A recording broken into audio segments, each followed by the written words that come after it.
지금 그 윤석열 정부가 내려올 수밖에 없는 그런 것을 지금 이제 분위기가 돌아가는 걸 보니까 이준석이가 지금 이제 다음 주 딱 이제 딱 일주일 뒤에 그 이제 윤리위원회에서 결정이 났는데 가만 보니까 힘들 것 같아. 그러니까 사면 초과라고 이재호라고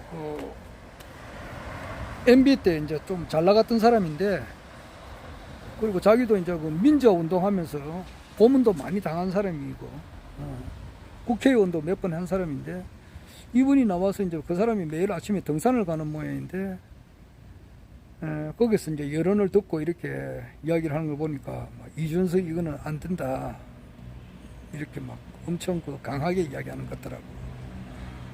그리고 이준석이한테 이제 성상납한 사람들의 이제 정인이 있고, 그리고 이제 그 정인 상납한 사람이 이제 그 기사가 이준석과 그 상대 여성을 태우고 이제 갔는데, 그 사람이 또 증언한 것이 있다 뭐 이렇게 하는데, 하여튼간에 빠져나가기는 어렵지 않을까 이 생각이 들어요. 그래 되면 이 사람은 이제 가만 보니까 뭐 그냥 죽진 않을 것 같다 이 말이야. 그러니까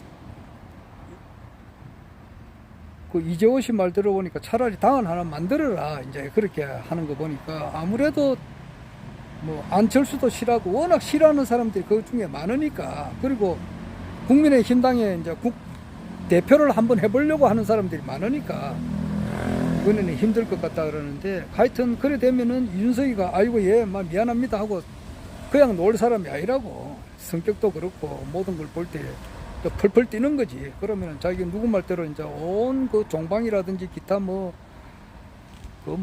김현정의 뉴스쇼도 그렇고 뭐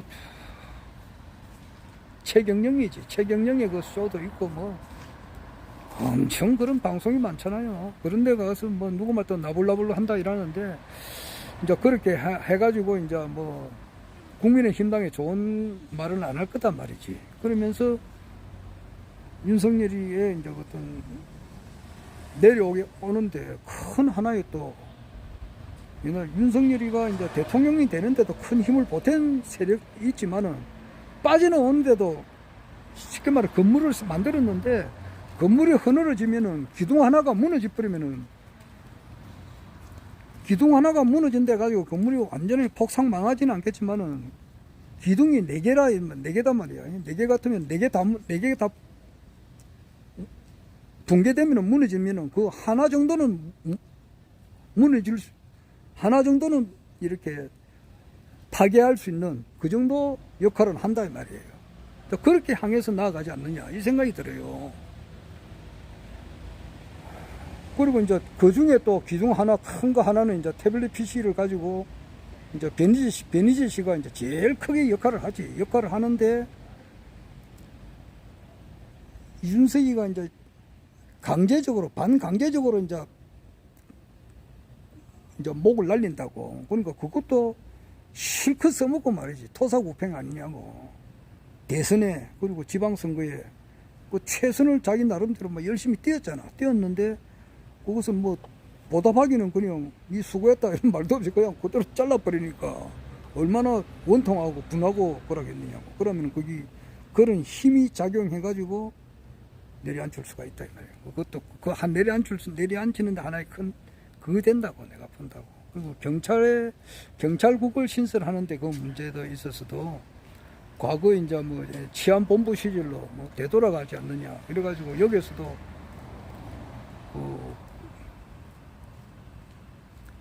찬성하는 사람이 많이 없잖아요. 저 아래 보니까 서부경찰서 보니까 그 반대하는 프래카드를 걸어놨더라고.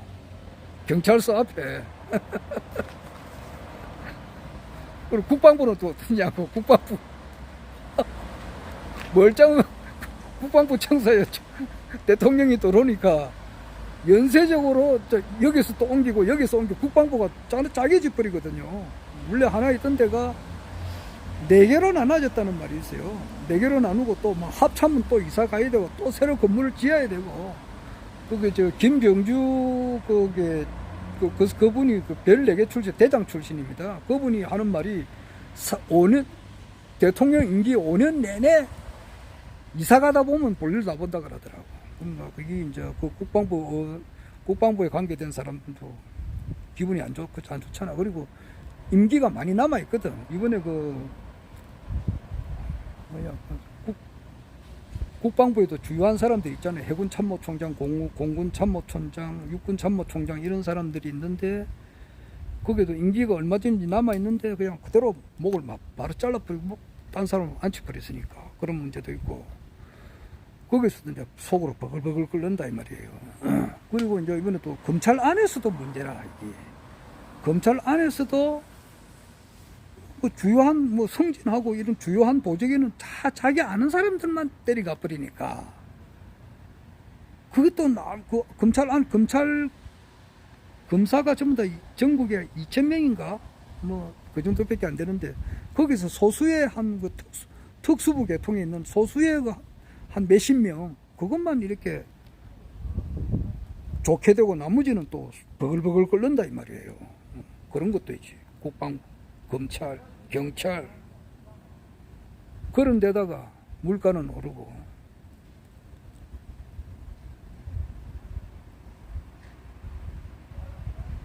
그런 데다가 제일 중요한 것은 태블릿 PC에 이제 그 진실이 이제 밝혀지게 되니까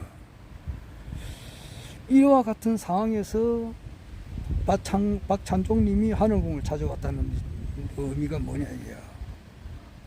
이분은 굉장히 영향력이 있는 사람입니다. 국민의힘에 영향력이 굉장히 커요. 박찬종님이.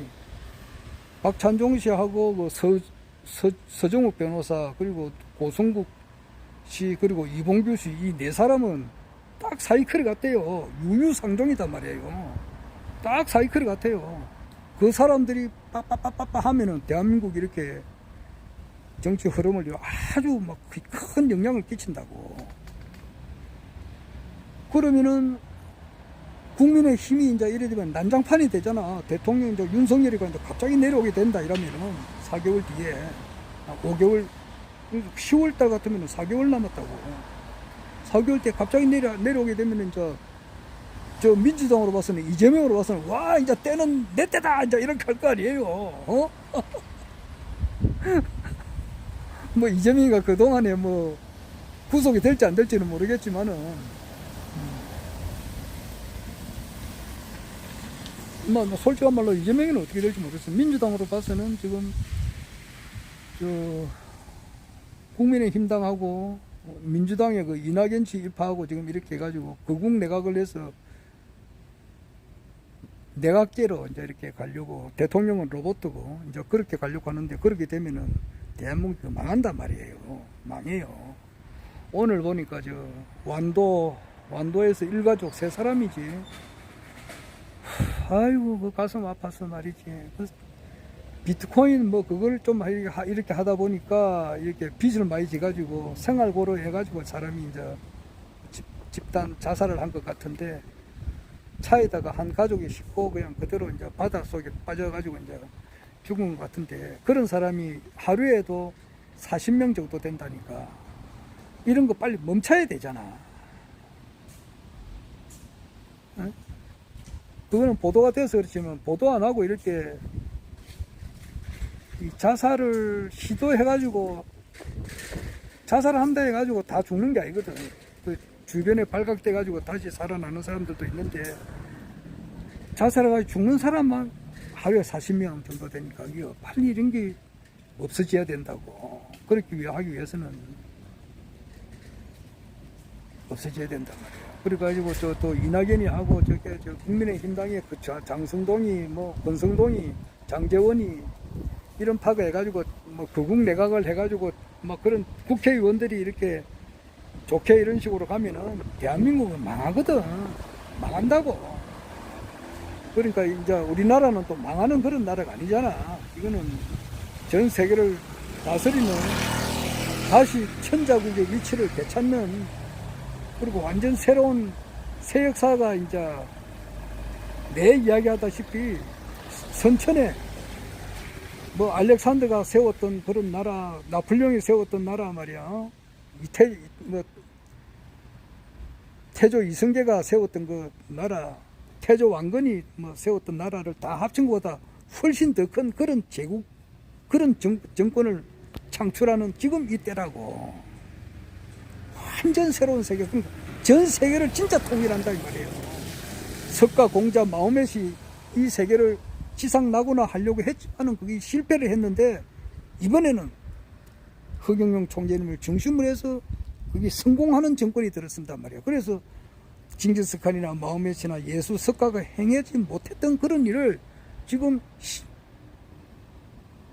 실천하는, 성공적으로 실천하는 바로 그 일보 직전에 나와 있다 이 말이에요.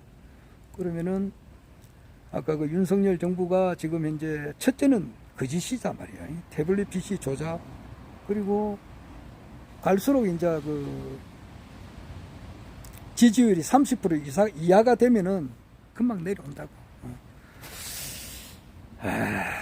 이제 그렇게 될 때에 이제 아무래도 이제 재선거를 통해서, 선거를 통해서, 반절을 통해서 대통령이 되는데, 그때 허경영 총재님께서 국민의힘당으로 간 후보로 경선을 또 해야 되니까, 경선을 하게 될 때는 아마 국민의힘당에 가서 그 경선을 하게 되면, 아까도 그 이야기도 하더라고 박찬종 씨가, 하도 우리나 제3당은 성공을 하지 못한다. 그러니까 전라도 아니면은 경상도 쪽으로 이렇게 하면은 아마도 민주당은 호남 쪽을 지지를 많이 하니까, 또 허경영 총재는 또 전라도 경상도 따지면 안 되겠지만 그래도 진주니까 경남이잖아. 이제 고향이 그러니까 이제 뭐야 쭉 이렇게 14살 때부터 또 서울에 쭉 계셨지만은 늘 이제 마음은 진주 지수에 이제 있으니까 경남 쪽이다 말이야. 그러니까 아마 요 뿌리가 이제 국민의힘당으로, 아마 내가 볼 때는 민주당의 후보, 국민의힘당의 후보로 볼 때는 국민의힘당으로 가지 않겠나 이 생각이 드네요. 그럼 국민의힘당의 후보로 갈 때에 거기에서 억수로 유리하게 말을 해줄 사람이 박찬종 씨라고.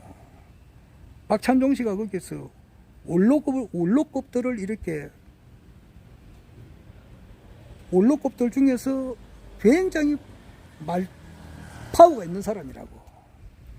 그러니까 저 문재인 대통령 되기 전에, 문재인 대통령이 그 19대 대통령으로 이제 출마할 건물에, 그 당시에 이제 비서실장이 저게 김경수잖아. 지금 뭐 구속돼가 있는데 경남도지사였던 사람인데, 이분이 저 박찬종 씨한테 전화를 했어요. 좀 도와달라고. 그렇게 할 정도로 그 도와달라고 했는데 그 뒤에는 아마 잘 안 됐을 거야. 그런데 그 정도로 박찬종 씨가 그 파워가 있는 사람이라고. 우리 정치계에서, 특히 국민의힘당에서는 더 파워가 있고, 아까도 말했지만은 그 우파 유튜브를 잡고 있는 사람이 고성국이라든지 이봉규, 서정욱 변호사 이런 사람들을 꽉 잡고 있다고. 그리고 누구보다도 장기표 씨하고도 아주 뭐 절친하다고. 장기표 씨가 그게 저기 김해을 그게 국회의원 놓을 때 후원회장을 했다고. 저기 박찬종 씨가.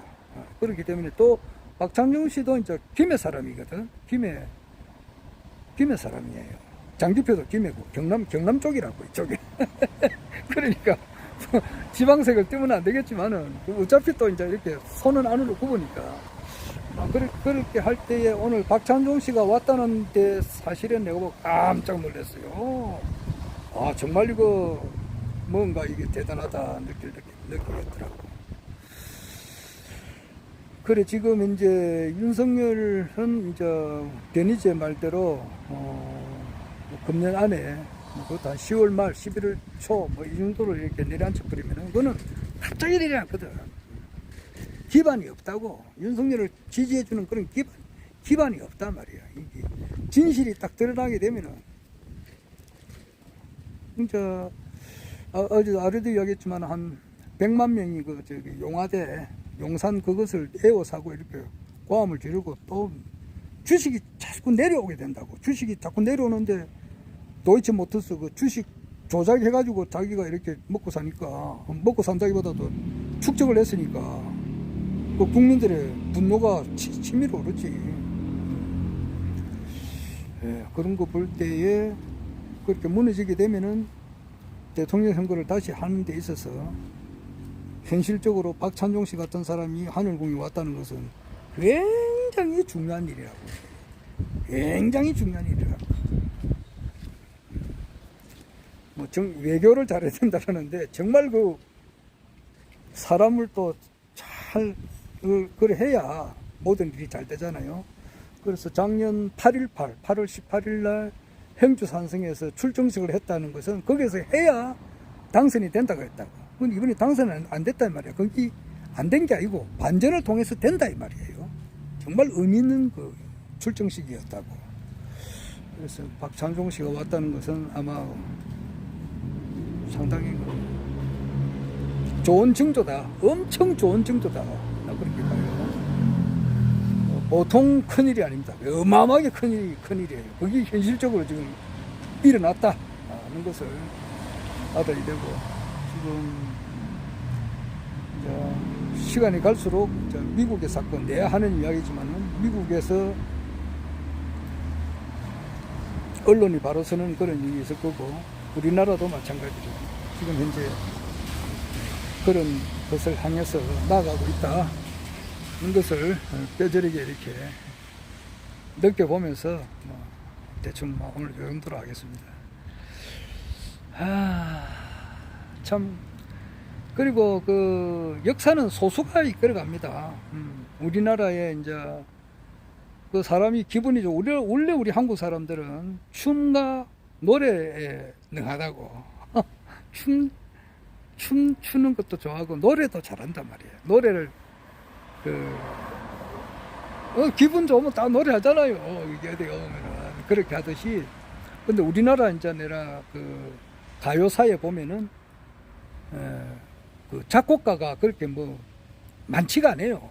가수는 엄청 많아요. 가수는 뭐 몇십 명, 몇백 명 이래 되지만은 정말 뛰어난 작곡가는 그렇게 많지가 않아요. 아까도 말했지만은 배경호 씨하고 박춘석 씨, 요 두 사람, 그 외에도 많은 작곡가가 있지만은 이 두 사람이 우리나라 그 이제 가수들의 그 히트친 그 노래에 한 내가 볼 때는 한 70% 더 이제 세밀하게 공부해보면 그 연구해보면 나오겠지만은 최하자보다 50% 이상은 만들었다고. 아마 60, 70%는 이 두 분이 만들었다고. 그렇듯이 그 두, 그러니까 배경호 씨, 박춘석 씨 같은 사람은 작곡을 위해서 태어난 사람이라고. 뭐 이미자 씨는 노래를 부르기 위해서 태어났다 그런 말도 이런 있는데, 하여튼 허경영 총재님을 알아보는 사람은 그렇게 많지가 않단 말이에요. 많지가 않지만은 이 사람들이 다 영향권을 준단 말이에요. 영향을 준다고. 그래서 그 허경영 총재님을 바르게 알아보는 사람이 한 100명만 나온다 그러면은 대한민국을 완전히 바꿀 수가 있어요. 그래서 내가 전에도 여러 번 이야기했는데, 감리교를 창설한 그 요한 웨슬레라고 있는데, 이분의 18번이 뭐냐니까 나에게 120명의 정예 기독교인을 달라. 참 신앙 생활을 하는 참 신앙인의 길을 걷는 그런 참된 기독교인 120명만 주면은 내가 이 세상을 능히 움직이겠다. 그런 말을 했거든. 그러니까 이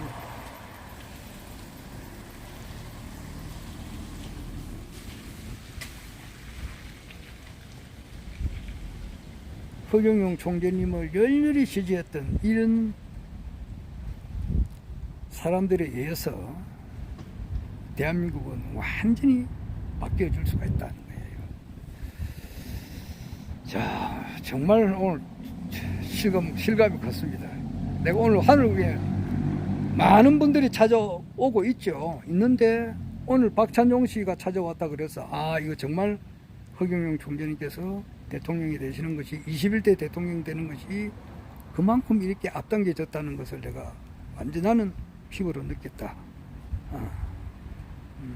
그래서 뭐 모르지 뭐 5년 뒤에 될지도 모르겠지만 보통 이제 2, 3년을 보죠. 2, 3년을 보는데 그러나 금년에도 되지 말라는 법은 없잖아. 하여튼 그런 걸 느껴봤습니다. 아마 가까울 것 같다 이 생각이 듭니다. 이상